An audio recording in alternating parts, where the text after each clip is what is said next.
La llamada de Cthulhu, 1926. Encontrado entre los papeles del difunto Francis Wayland Thurston de Boston. De tales poderes y criaturas, se puede concebir que haya supervivientes de una época extraordinariamente lejana cuando la conciencia se manifestó, quizá, en aspectos y formas abandonadas hace largo tiempo, antes de la marea de progreso de la humanidad, formas de las que solo la poesía y la leyenda pudieron atrapar un recuerdo fugaz y que fueron llamadas dioses, monstruos, seres míticos de todas las clases y especies. Algernon Blackwood. Capítulo primero. El horror en arcilla. En mi opinión, lo más merecedor de misericordia en el mundo es la incapacidad de la mente humana de correlacionar todos sus contenidos. Vivimos en una plácida isla de ignorancia, en medio de los negros mares del infinito, y hemos viajado tan lejos sin intención de hacerlo.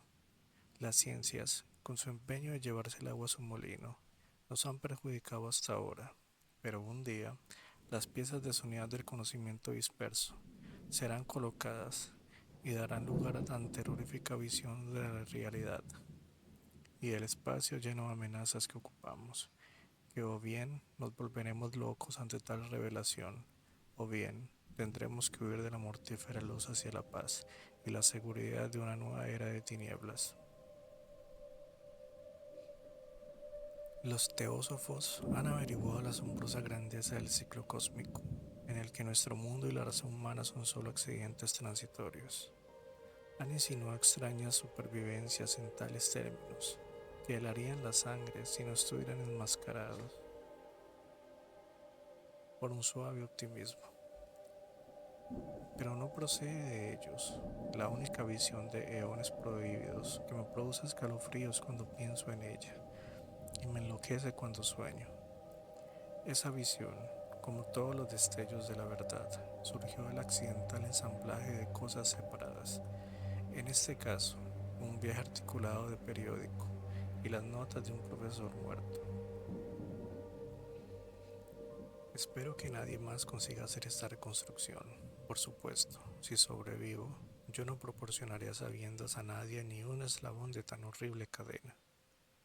Creo que el profesor también tenía la intención de guardar silencio con respecto a la parte que él sabía y que habría destruido sus notas si no le hubiera sobrevenido de forma súbita la muerte.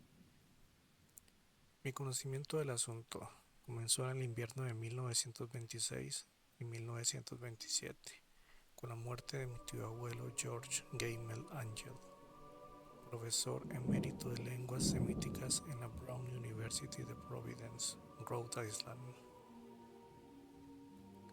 El profesor Angel era ampliamente reconocido como una autoridad en inscripciones antiguas y era referencia constante para los dictadores de los más eminentes museos, que solían recurrir a él, razón por la que su muerte, a la edad de 92 años, era recordada por muchos.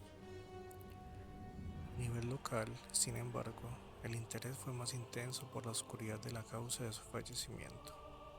El profesor sufrió un ataque mientras regresaba del barco de Newport. Cayó repentinamente, como dijeron los testigos, después de haber sido empujado por un negro con aspecto de marinero que salió de uno de los extraños oscuros callejones de la empinada ladera que formaba un atajo desde el muelle hasta la casa del difunto en William Street. Los médicos no pudieron encontrar ninguna lesión visible, pero concluyeron, tras una densa discusión, que la causa debía haber sido un trastorno desconocido del corazón, alimentado por el esfuerzo que supone para un hombre tan anciano el ascenso de una colina tan empinada. En ese momento no vi ninguna razón para disentir de ese diagnóstico, pero después me sentí inclinado a dudar de él, y a más que dudar. Como heredero y albacea de mi tío abuelo, porque murió viudo y sin hijos, se esperaba de mí que revisara sus papeles con cierta minuciosidad, y para ese propósito trasladé todos sus archivos y cajas a mi alojamiento en Boston. Gran parte del material que revisé serían publicados más tarde en la Sociedad Americana de Arqueología, pero había una caja que encontré extremadamente desconcertante y que sentí muy reacio a mostrar a otros ojos. Había sido cerrada y no encontré la llave hasta que se me ocurrió examinar el llavero personal que el profesor llevaba siempre en el bolsillo. Fue entonces cuando logré abrirla, pero solo para encontrarme con una barrera mayor y más cerrada. ¿Cuál podría ser el significado de los bajorrelieves de arcilla extraña y las anotaciones inconexas, las divagaciones y los recortes que encontré? Se había vuelto crédulo mi tío en sus últimos años de las imposturas más superficiales. Decidí buscar al excéntrico escultor responsable de esta aparente perturbación de la paz mental de un anciano. El bajorrelieve era un rectángulo áspero, de menos de 1 pulgada de grosor y aproximadamente 5 por 6 pulgadas de área, obviamente de origen moderno. Sus diseños, sin embargo, estaban lejos de ser modernos en cuanto a atmósfera y sugerencia, porque aunque los caprichos del cubismo y el futurismo son muchos y salvajes, a menudo no reproducen esa críptica regularidad que se esconde en la escritura prehistórica, que era lo que ciertamente parecían ser la mayor parte de estos diseños. Que mi memoria, a pesar de estar muy familiarizado con los documentos y colecciones de mi tío, no logro identificar a este alfabeto en particular, ni siquiera llegar a encontrarle alguna remota relación con otra escritura. Sobre estos aparentes jeroglíficos había una figura de intención evidentemente pictórica, aunque su ejecución impresionista impedía una idea muy clara de su naturaleza. Parecía ser una especie de monstruo o símbolo que representaba a un monstruo, de una forma que solo una imaginación enferma podía concebir. Si digo que la mía, que es algo extravagante, produjo imágenes simultáneas de un pulpo, un dragón y una caricatura humana, no sería infiel al espíritu de esa cosa. Una cabeza de octópodo con tentáculos coronaba su cuerpo grotesco y escamoso, dotado con unas alas rudimentarias. Pero fue el esbozo general del todo lo que lo me hizo terriblemente espantoso. Detrás de la figura había una vaga sugerencia de un trasfondo arquitectónico de ciclópeo. Los textos que acompañaban a esta rareza, aparte de una pila de recortes de prensa, habían sido recientemente escritos por la mano del profesor Angel, y sin ninguna pretensión de estilo literario, lo que parecía ser el documento principal estaba encabezado por el culto a Cthulhu, en características minuciosamente impresos para evitar la lectura errónea de una palabra tan inaudita. El manuscrito se dividía en dos secciones, la primera de las cuales se titulaba 1925, Sueño y trabajo sobre el sueño de H. Wilcox, Thomas Saints 7 Providence, Rhode Island, y la segunda, narración del inspector John R.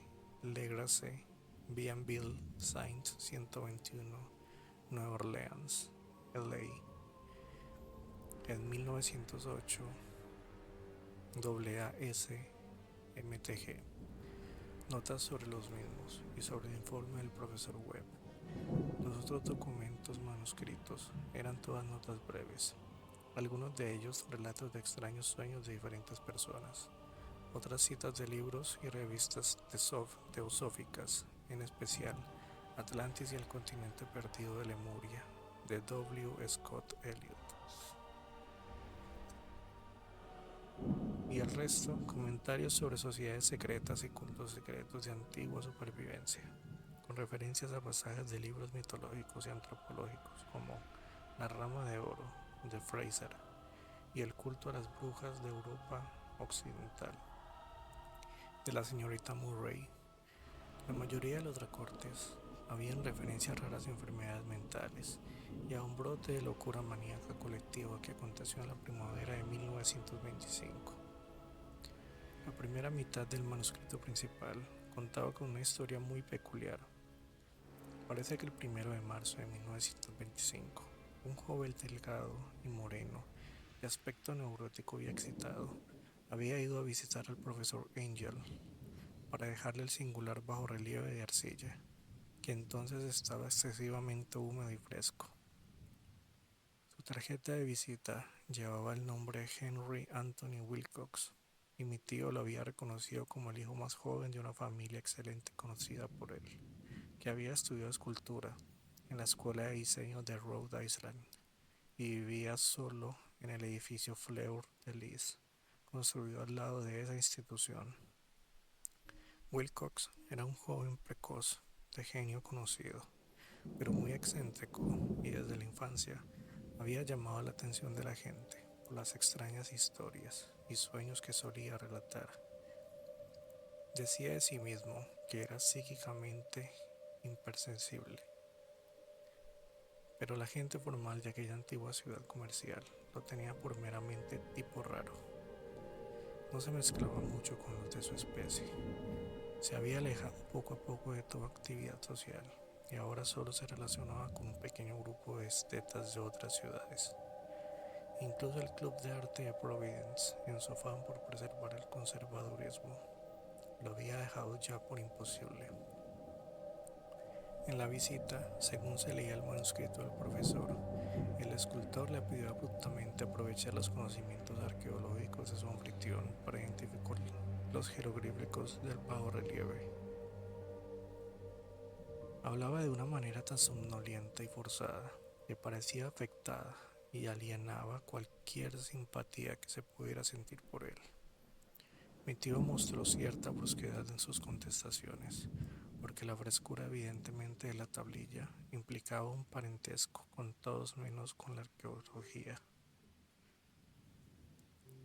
La réplica del joven Wilcox, que impresionó a mi tío lo suficiente como para hacer que recordara y anotara literalmente, fue una perorata fantásticamente poética, que debió de caracterizar toda su conversación y que, más tarde, he podido comprobar que era muy propia de él.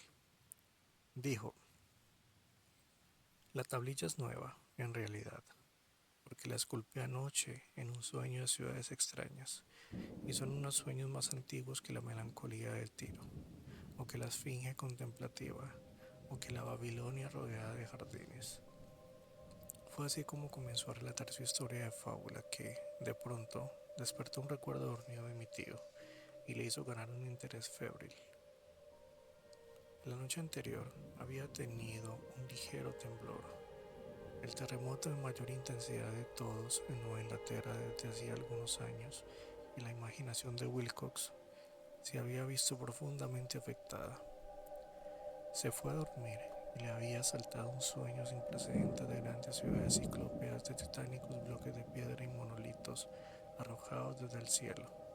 Todo goteaba de un lodo verde y siniestro que parecía anunciar un horror latente. Los jeroglíficos cubrían las paredes y los pilares, y desde algún punto indeterminado había llegado una voz que no era una voz, una sensación de caos que solo la imaginación podría transmutar en sonido, aunque lo intentó hacer medianamente un revoltijo casi impronunciable de letras: Cthulhu Phagen. Este revoltijo verbal fue clave para excitar el recuerdo y perturbar al profesor Angel, que comenzó a preguntar al escultor con minuciosidad científica y a estudiar con una intensidad casi frenética aquel bajo relieve en el que el joven se había encontrado a sí mismo, trabajando al despertar, solo y aterido, con su ropa de dormir aún puesta. Mi tío culpó a su vejez, dijo Wilcox después, por su lentitud en el reconocimiento de los jeroglíficos y el diseño pictórico. Muchas de sus preguntas parecían muy fuera de lugar para su visitante, especialmente aquellas que intentaban conectarlo con extrañas sectas o sociedades, y Wilcox no podía comprender las repetidas promesas de silencio que le ofreció a cambio de admitir que formaba parte de algún cuerpo religioso místico o pagano extendido. Cuando el profesor Angel se convenció de que el escultor ignoraba en realidad cualquier culto o sistema de conocimiento crítico, instó a su visitante a que le mandara informes de todos los futuros sueños que tuviera. Esto dio frutos regulares, ya que después de la primera entrevista, el manuscrito registra llamadas diarias del joven, durante las cuales relataba sorprendentes fragmentos de imágenes nocturnas, cuya carga era siempre una terrible visión ciclópea, de piedra oscura y goteante, por una voz subterránea o una inteligencia que gritaba monótonamente impactos sensitivos, indescriptibles, excepto como un galimatías. Los dos sonidos que se repetían con más frecuencia son los transcritos con las letras Cthulhu y Rayleigh. El 23 de marzo, según apuntaba el manuscrito, Wilcox dejó de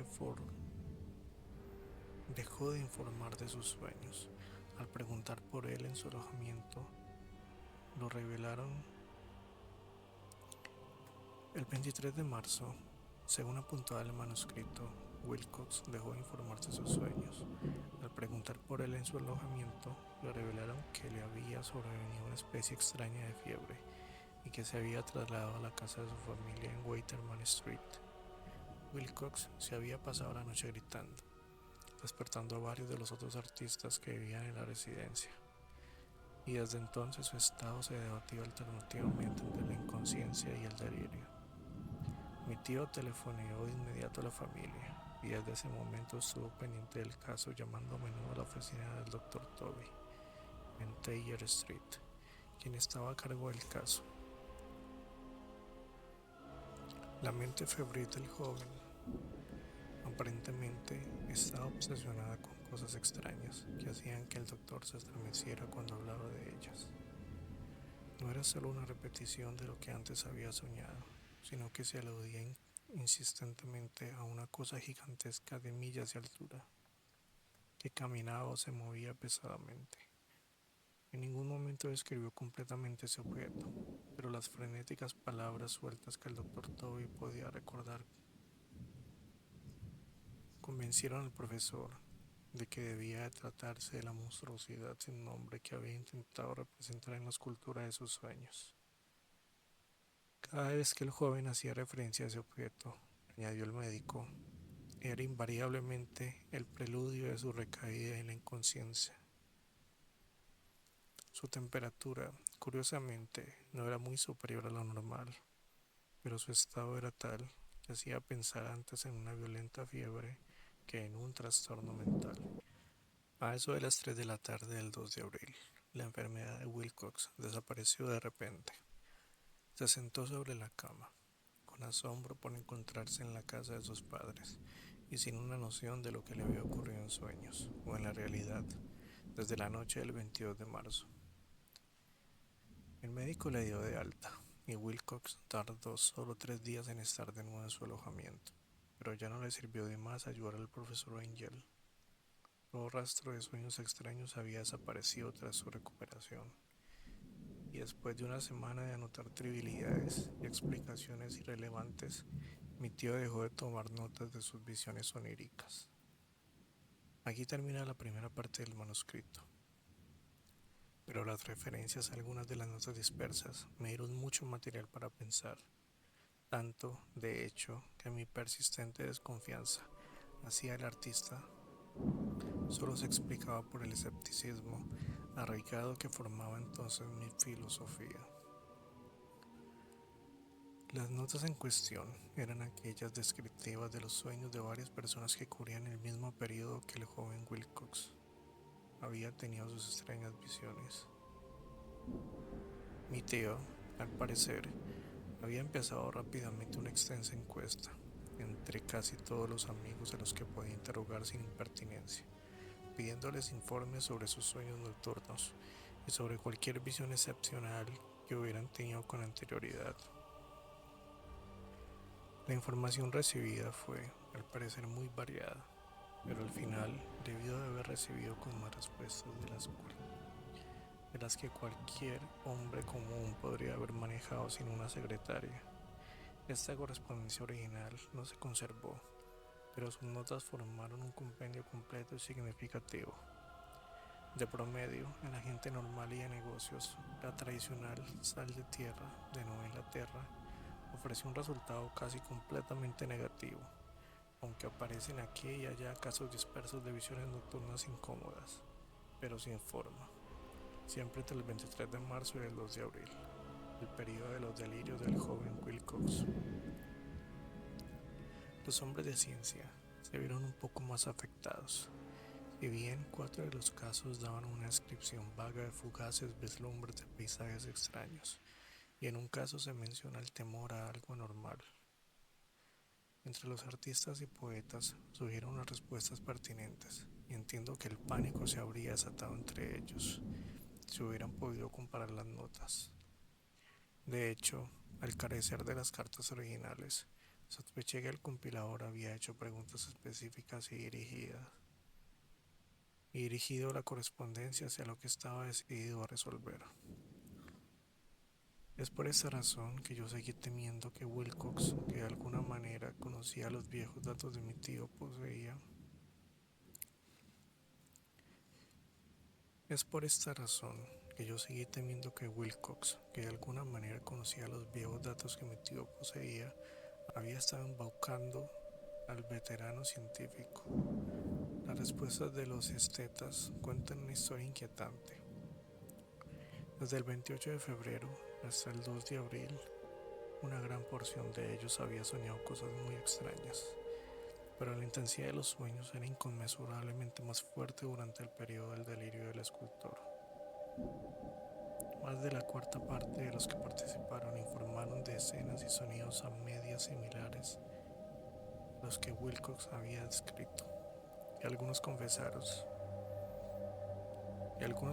un miedo agudo a una gigantesca cosa sin nombre. Las notas describen con énfasis un caso particularmente triste. El sujeto, un arquitecto ampliamente conocido con inclinaciones hacia la teosofía y el ocultismo, se volvió violentamente loco en la fecha de la convulsión del joven Wilcox y expiró varios meses después, pidiendo con gritos incesantes que le salvara de un habitante del infierno que se había fugado. Si mi tío se hubiera referido a estos casos por un nombre, en lugar de meramente por su número, podría haber intentado corroborarlos y realizar una investigación personal, pero tal como fue, logré rastrear solo unos pocos. Todos ellos, sin embargo, confirmaron que el contenido de las notas en su totalidad. A menudo me he preguntado si todos los sujetos de las encuestas del profesor se sentirían tan perplejos como esa fracción. Mejor están sin haber recibido nunca una explicación. Los recortes de prensa, como he dicho, tocaban casos de pánico, locura y excentricidad durante el periodo dado. El profesor Angel debió de haber contratado una oficina de recortes, ya que la cantidad de extractos era enorme y las fuentes se distribuían por todo el mundo. Uno hablaba de un suicidio nocturno en Londres, donde una persona que dormía sola saltó por la ventana después de proferir un grito espantoso.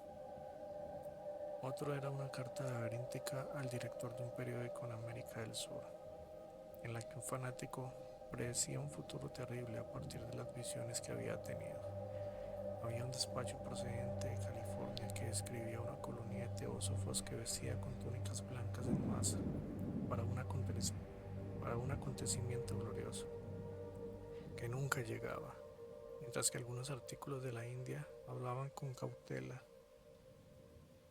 de serios disturbios producidos por los nativos hacia finales de marzo.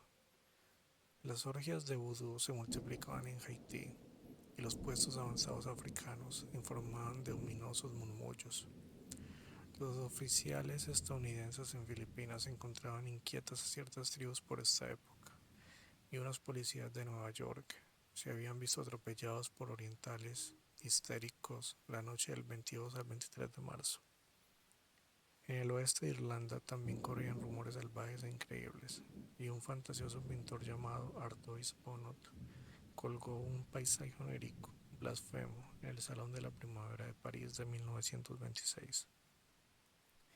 Y eran tantos los problemas registrados en manicomios, que solo un milagro pudo haber evitado que la clase médica haya notado extraños paralelismos y extrajera conclusiones mistificadas. En conjunto, se trataba de una escalofriante colección de noticias que yo, en aquellos días, dejé de lado con un racionalismo insensible que ahora apenas puedo imaginar. Pero entonces estaba convencido de que el joven Wilcox conocía con anterioridad los asuntos más antiguos mencionados por el profesor.